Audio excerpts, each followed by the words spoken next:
नमस्कार विद्यार्थी मित्रों, शुभ मध्याह्न। काव्य एक जेना આપણે ત્રીજો લેક્ચર ચાલુ કર્યો।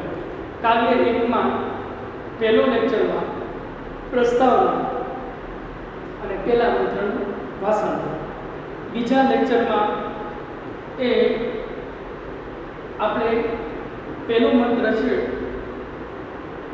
એનો આપણે ભાષાંતર કર્યું, સમજૂતી આપી અને બીજો મંત્ર અને હવે આ ત્રીજો મંત્ર, ત્રીજો લેક્ચર છે એમાં મંત્ર નંબર 3 અને 4 એ આપણે બે કરી નાખશું એટલે આપણે આખા પેલું કાવ્ય પૂરું।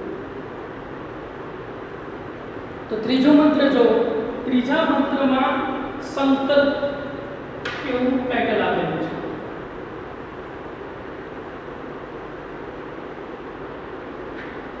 બરાબર, અવગ્રહ છે સૌ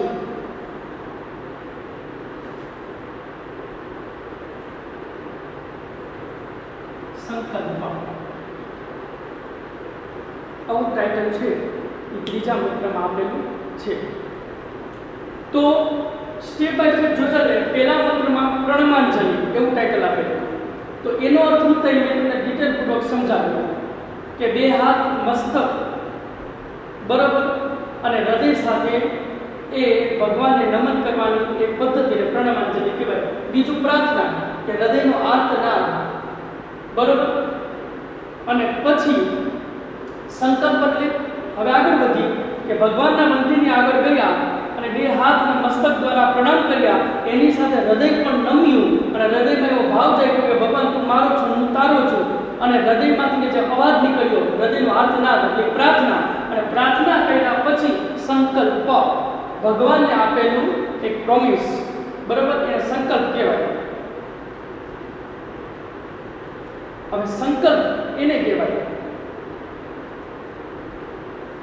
આ મંત્રમાં માનવીના મનની સુંદરતાની કલ્પના કરવામાં આવેલી છે।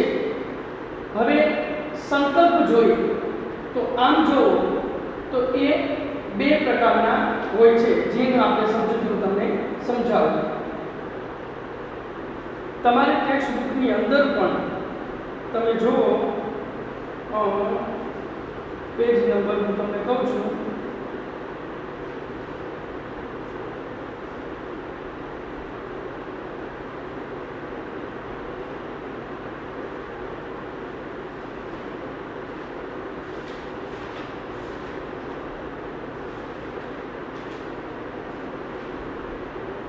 તમે જો પેજ નંબર 4 પર શિવ સંકલ્પ આપેલું છે, તો એમાં જો પેલા આપણે સંકલ્પ કેને સમજીએ એ જ વાત કરીએ।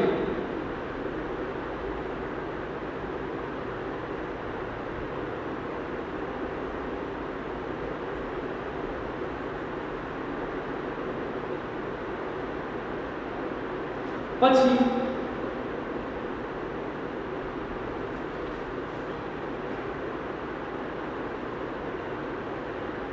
આ સંકલ્પ, હવે કોઈ પણ મન છે એ મન એને ઇન્દ્રિય તરીકે માનવામાં આવે છે, અને એ મન છે એમાં બે વસ્તુ રહેલી છે, એક સંકલ્પ અને બીજું છે વિકલ્પ। સંકલ્પ એટલે કે એનો મીનિંગ થાય દ્રઢ નિશ્ચય,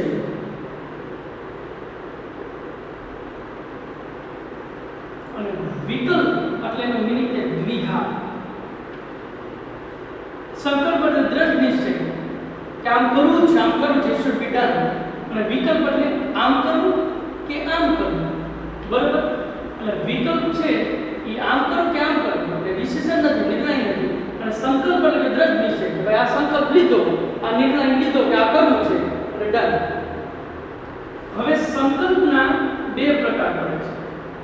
સંકલ્પ એ બે પ્રકારના હોય, એક શિવ અને બીજું છે અશિવ। શિવ એટલે કે એક કલ્યાણકારી સંકલ્પ હોય છે, અસીવ એટલે કે અકલ્યાણકારી પર સંકલ્પ હોય ને, સારા હોય ને નરસાઈ હોય.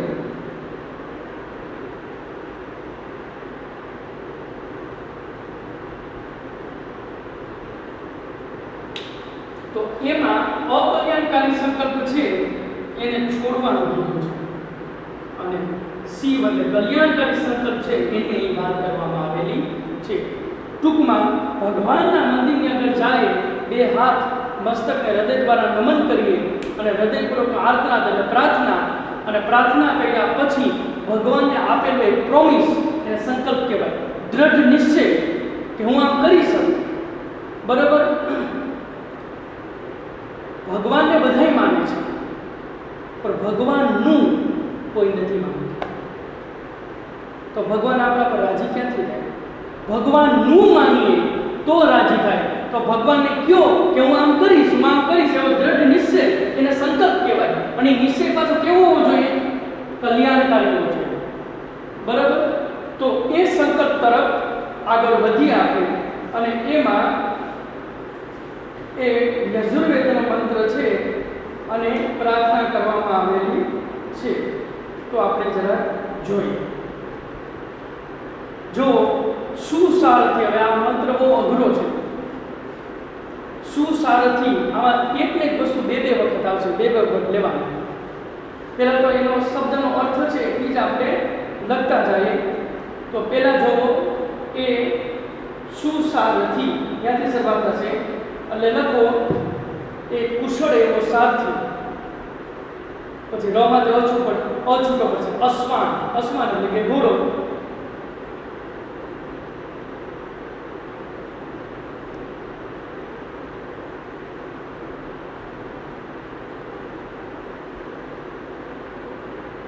પછી નેનીયતે શબ્દ છે, દેખાય છે નેનીયતે.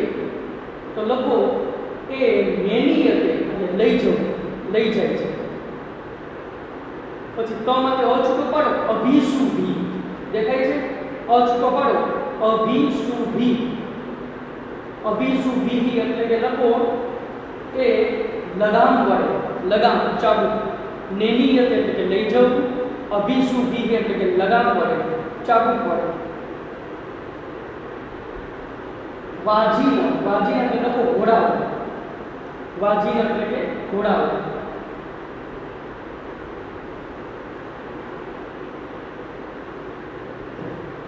પછી લખો ઋત પ્રતિષ્ઠિતમ.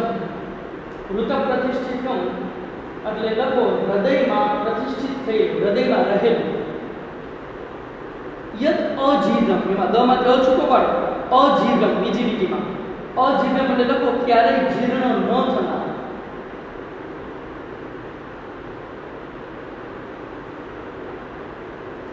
ક્યારેય જીર્ણ ન થનાર એટલે કે હંમેશા યુવાન. જર્વિષ્ઠમ અગત્યનો શબ્દ છે. જર્વિષ્ઠમ એટલે લખો અતિશય વેગવાન. જર્વિષ્ઠમ એટલે અતિશય વેગવાન. શિવ, શિવ એટલે કલ્યાણકારી. મેં એટલે કે મારું, શિવ એટલે કલ્યાણકારી.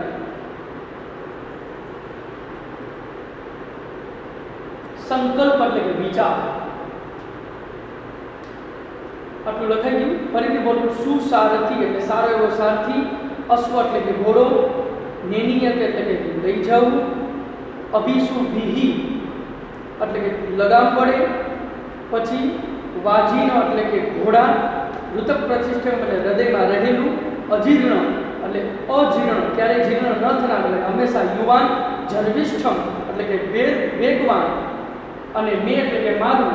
શિવ એટલે કે કલ્યાણકારી. અને સંકલ્પ એટલે કે વિચાર. મારું મન હંમેશા કલ્યાણકારી વિચારવાળું બને. તો આપણે જોઈએ સુસારથી અશ્વાન ઈવ યન મનુષ્યાણામ નેનીયતે વિશુભિહી વાજિનઃ ઈવ ઋત પ્રતિષ્ઠિતમ યદ જીદમ જર્વિષ્ઠમ તન્મે મનઃ શિવ સંકલ્પમસ્તુ. તન્મે એવું, મેં એટલે કે મારું મન, એવું મારું મન શિવ સંકલ્પમસ્તુ હંમેશા કલ્યાણકારી વિચારવાળું બને. તો શરૂઆત કરો પેલા મિત્રો સુસારથી. બે દેવા લેવાનું બધું. સુસારથી એટલે કુશળ એવો સારથી. કુશળ એવો સારથી છે એ અશ્વાન. અશ્વાન એટલે ઘોડો. કુશળ એવો સારથી છે એ ઘોડાને, કુશળ એ એવો સારથી છે એ જ્યારે ઘોડાને, કુશળ એવો સારથી છે એ ઘોડાને નેની હતી એટલે કે દોરે છે, લઈ જાય છે. કુશળ એવો સારથી છે એ ઘોડાને જેમ દોરે છે, લઈ જાય છે, એવી જ રીતે કુશળ એવો સારથી છે એ જેમ ઘોડાને દોરે છે તો લઈ જાય છે, એવી જ રીતે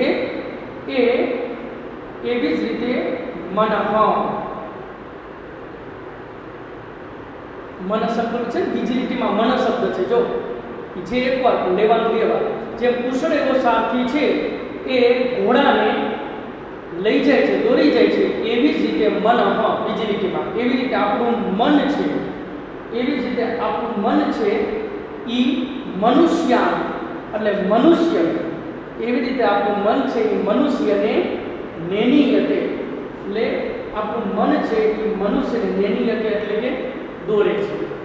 આ એક વાક્ય પૂરું થયું. કુશળ એવો સારથી જેમ ઘોડાને, અશ્વાન એટલે કે ઘોડાને નેનીયતે એટલે કે લઈ જાય છે, એવી જ રીતે મન, આપણું મન છે એ મનુષ્ય એવો શબ્દ છે, એ મનુષ્યને પાછું લઈ ગયો નેનીયતે, નેનીયતે બે વાર, એવી જ રીતે આપણું મન છે એ મનુષ્ય દોડી જાય છે. કુશળ અને સારો એવો સારથી હોય, નિપુણ, એ ઘોડાને દોડી જાય છે, અને મન છે એ મનુષ્યને દોરી જાય છે. અને વળી પાછું રહી ગયો સુસારથી, જો એ બીજી વાર આવ્યું પાછું સુસારથી, એટલે કુશળ એવો સારથી છે એ વારજીનો, એટલે કે લખો ઘોડા, એ ઘોડાને અભિસુભી એટલે લગામ પડે, અને નેની એટલે એનો બીજો મિનિંગ લેવાનો કે કાબુમાં રાખે છે. સારો એવો સારથી છે જેમ લગામ પડે ઘોડાને કાબુમાં રાખે છે. વારજીનો, વારજીનો શબ્દ છે.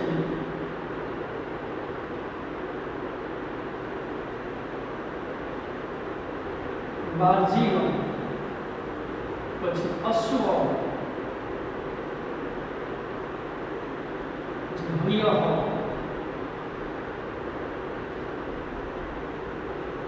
પછી તુલતો, આ બધાનો મિનિંગ થાય ઘોડો.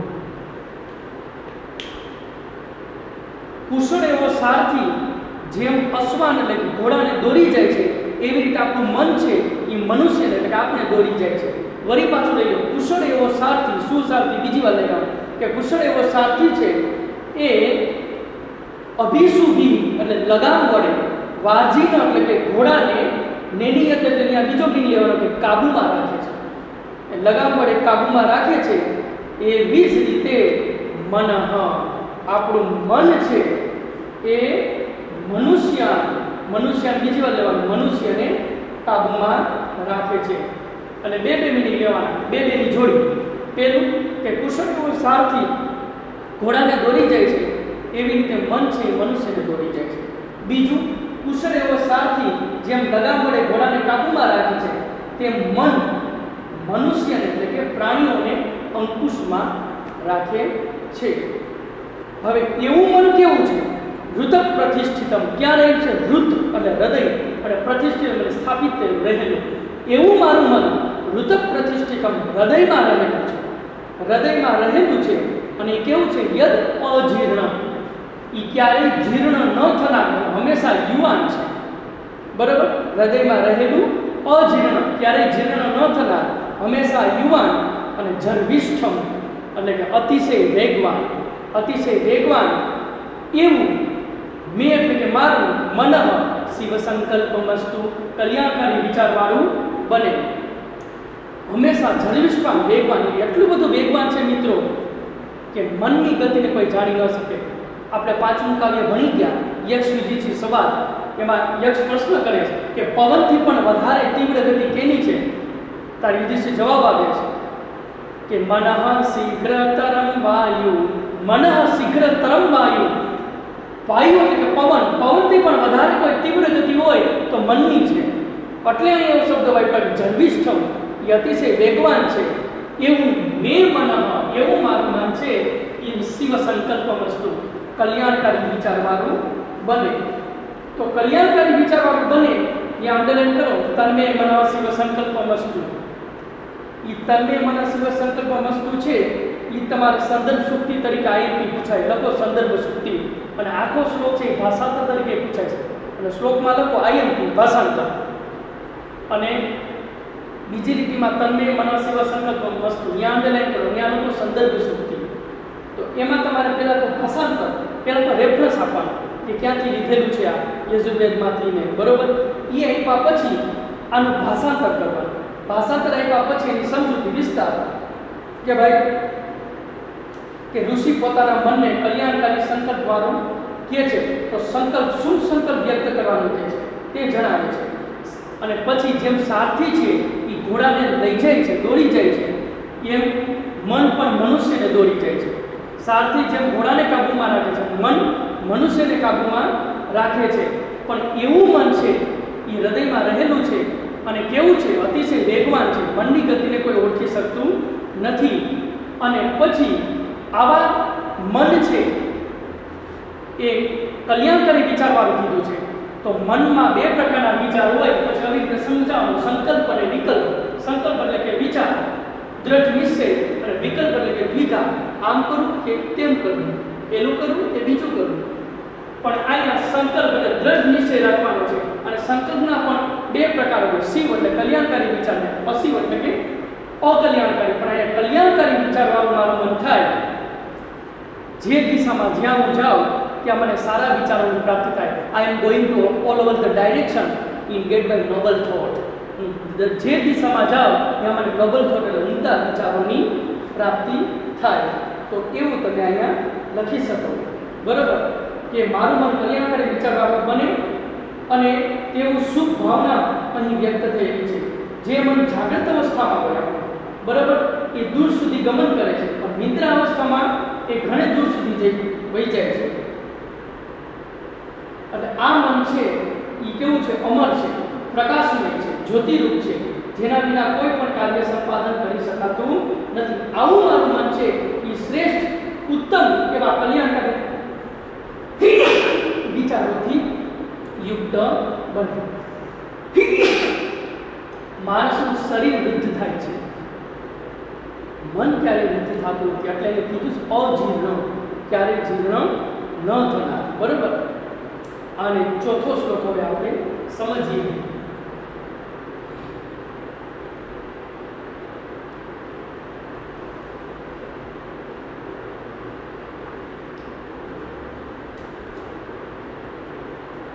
ચોથો શ્લોક છે એનું નામ છે વેદોપદેશ.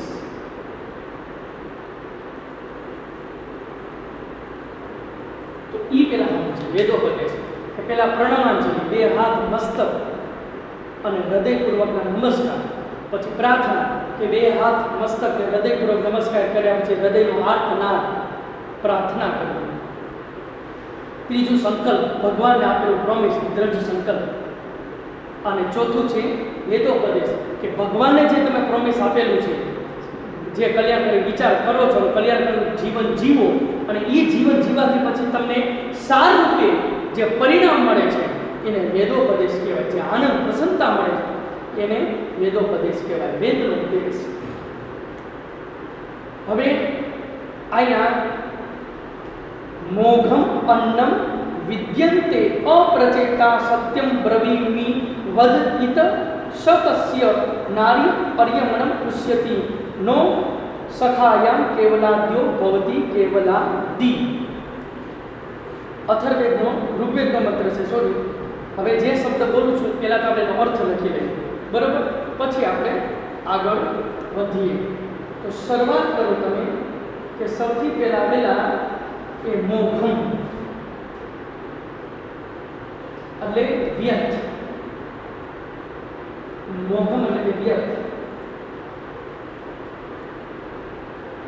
અન્ન એટલે અન્ન છે, બરોબર. વિંદંતે, વિંદંતે એટલે કે લોકો મેળવું, પ્રાપ્ત કરવું. મોઘમ એટલે કે વ્યર્થ, વિદ્યંતે એટલે કે મેળવવું. બ્રવીમિ, બ્રવીમિ એટલે કહું છું, બોલું છું, કહું છું. વધહ, વધહ એટલે લોકો હત્યા. અર્યમાન, અર્યમા લખો, અર્યમા નામના એક દેવ છે.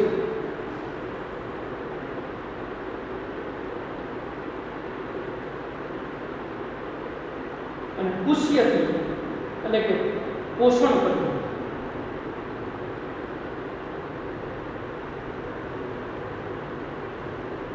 સખાયા એટલે મિત્ર અને સગા સંબંધીઓ.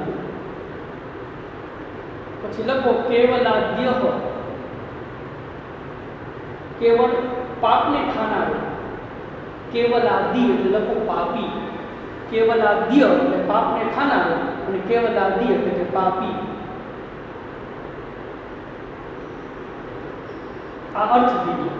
હવે આપણે ભાષાંતર કરીએ. ડાયરેક્ટ શરૂઆત કરો. અપ્રચેતા. અપ્રચેતા ત્યાંથી શરૂઆત કરો. અને અપ્રચેતા છે ને મિત્રો, અહીંયા અપ્રચેતા એના બે અર્થ. એક તો પ્રકૃષ્ટ જ્ઞાન વગરનું, વિધાઉટ નોલેજ. અને બીજો અર્થ એનો થાય છે અપ્રચેતા, પ્રકૃષ્ટ જ્ઞાન વગરનો. અને બીજો અર્થ થાય છે દાન આપવામાં ન સમજનાર.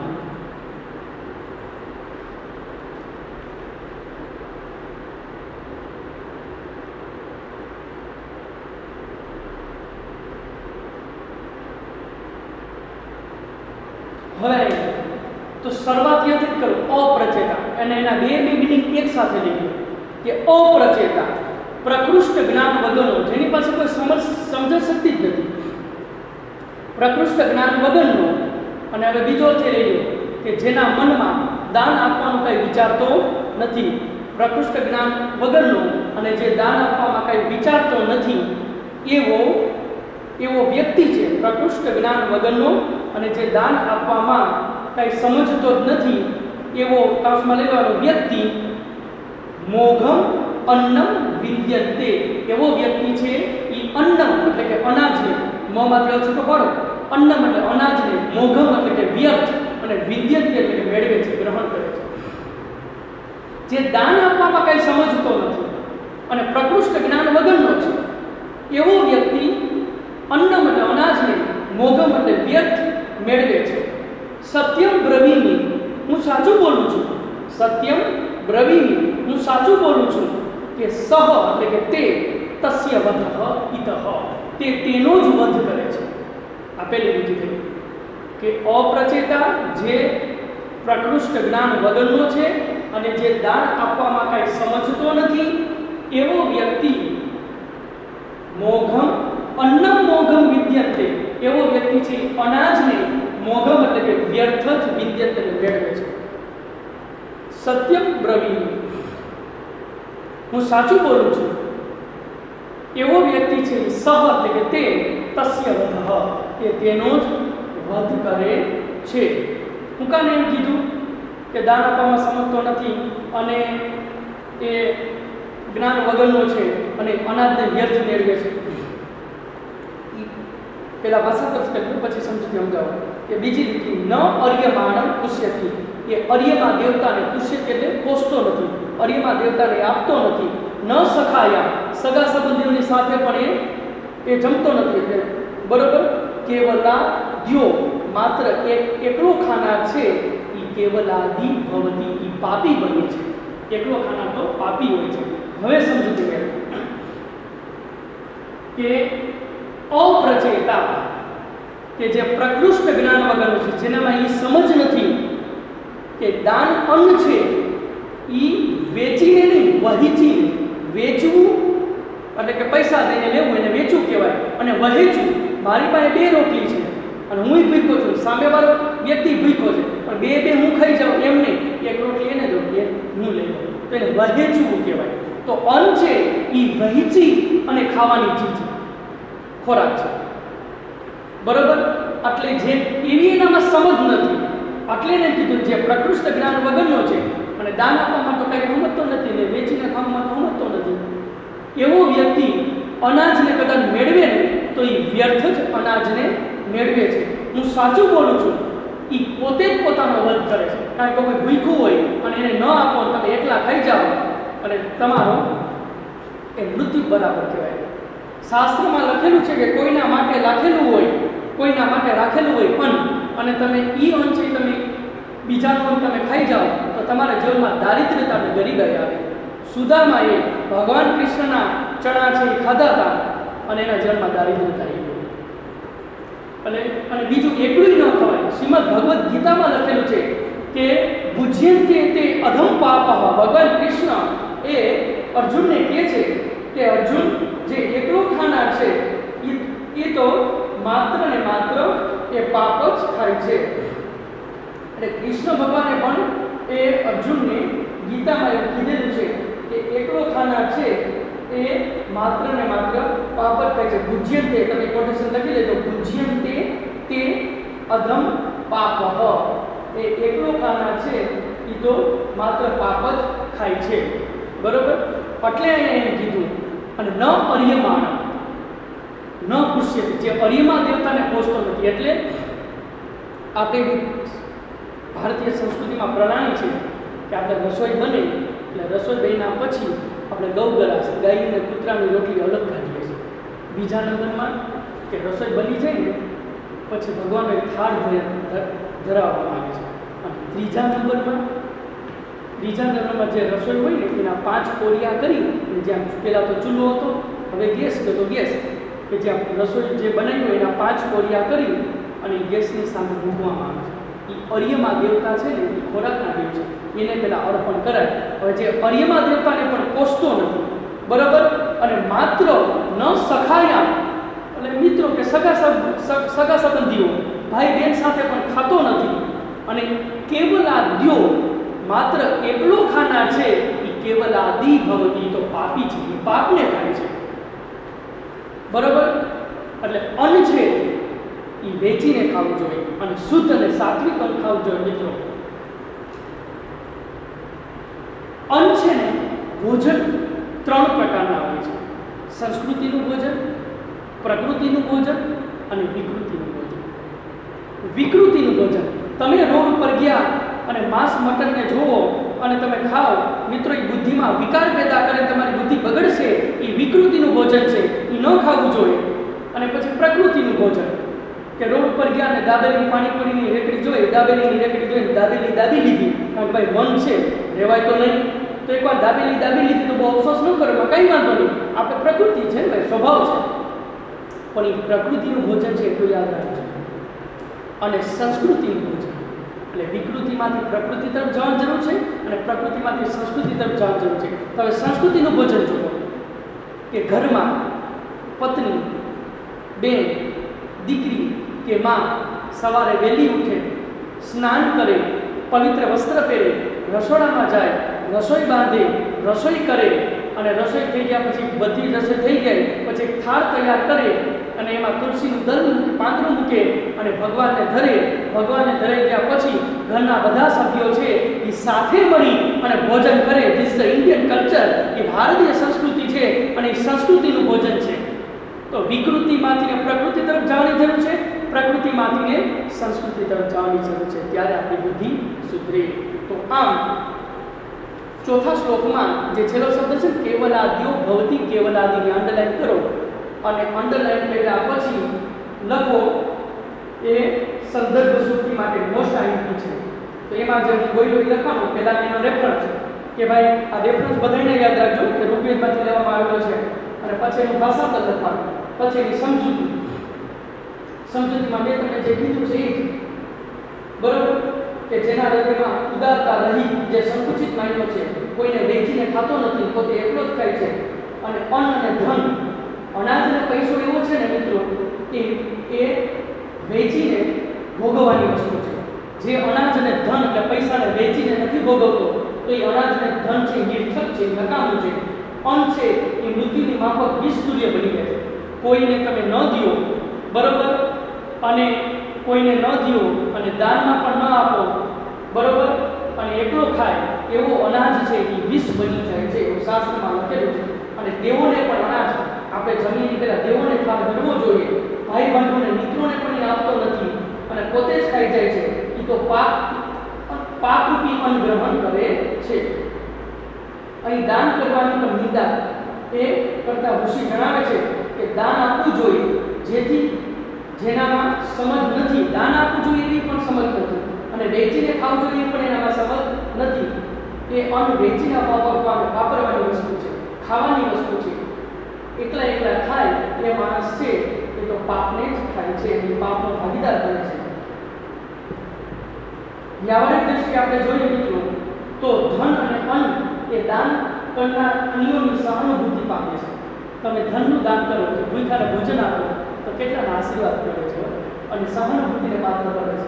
દાન ગ્રહણ કરનાર તેમને ભવિષ્યમાં આપત્તિના સમયે મદદરૂપ બને છે અને દાનથી નવા સંબંધો બંધાય છે, મિત્રો પણ બંધાય છે. આવું કે છે.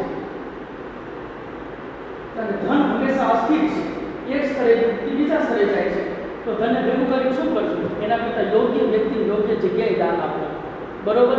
આવી રીતે તમે અહીં લખી શકો છો. અહીંથી આપણે આ શ્લોક પૂરો કરીએ અને આ પાઠ પણ પૂરો કરીએ. અસ્તુ. જય શ્રી કૃષ્ણ.